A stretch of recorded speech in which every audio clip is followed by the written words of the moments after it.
CMRL Exalogic ദുരൂഹ ഇടപാടിലെ enforcement ഡയറക്ടറേറ്റിന്റെ അന്വേഷണം അത് രണ്ടാം ഘട്ടത്തിലേക്ക് കടക്കുകയാണ്. നേരത്തെ റെയ്ഡുകളും മറ്റു നടപടികൾ, രേഖകൾ സമാഹരിക്കുകയൊക്കെ ആയിരുന്നെങ്കിൽ ഇനിയിപ്പോൾ അത് ചോദ്യം ചെയ്യലിലേക്ക് കടക്കുകയാണ്.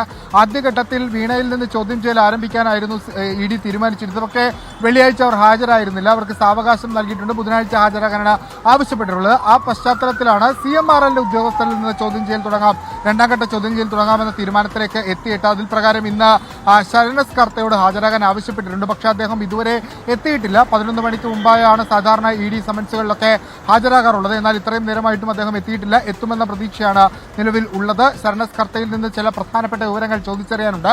പ്രത്യേകിച്ച് ED നടത്തിയ പരിശോധനയിൽ ഈ പല കാര്യങ്ങളും പിടിച്ചെടുക്കുന്ന സാഹചര്യം ഉണ്ടായിരുന്നു CMRL ഓഫീസിൽ നിന്ന്. ആ രേഖകളൊക്കെ വെച്ചിട്ടായിരിക്കും ശരണസ് കർത്തയെ ചോദ്യം ചെയ്യുക. ഒപ്പം എന്ത് സേവനമാണ് CMRL എക്സാലോജിക്ക് നൽകിയത് എന്ന ചോദ്യത്തിന് ഉള്ള ഉത്തരവും ശരണസ് കർത്തയിൽ നിന്ന് വാങ്ങുക എന്ന ലക്ഷ്യവും EDക്കുണ്ട്.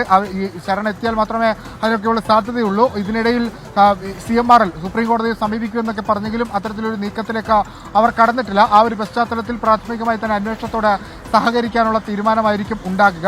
ശരണടക്കം 9 പേർക്കാണ്, CMRLന്റെ 9 പേർക്കാണ് നോട്ടീസ് നൽകിയിട്ടുള്ളത്. വരും ദിവസങ്ങളിൽ അവരൊക്കെ എത്തും. MD S ശശിധരൻ കർത്ത, അദ്ദേഹത്തിന് ആരോഗ്യ പ്രശ്നങ്ങളുണ്ട്. അതുകൊണ്ട് അദ്ദേഹം എത്തുന്ന കാര്യത്തിൽ സംശയമുണ്ട്. പക്ഷേ കഴിഞ്ഞ തവണ നേരിട്ട് അവിടെ പോയാണ് ED ചോദ്യം ചെയ്തത്. അത് തന്നെ ഇത്തവണയും ആവർത്തിക്കാനുള്ള സാധ്യതയുണ്ട്. CMRL എക്സാലോജിക് ഇടപാടിലെ രണ്ടാം ഘട്ട അന്വേഷണത്തിലേക്ക് എൻഫോഴ്സ്മെന്റ് ഡയറക്ടറേറ്റ് കടക്കുകയാണ്. ബുധനാഴ്ച മുൻ മുഖ്യമന്ത്രിയും നിലവിലെ പ്രതിപക്ഷ നേതാവുമായ പിണറായി വിജയന്റെ മകൾ T വീണ ഹാജരാകുമെന്നാണ് ലഭിക്കുന്ന വിവരം.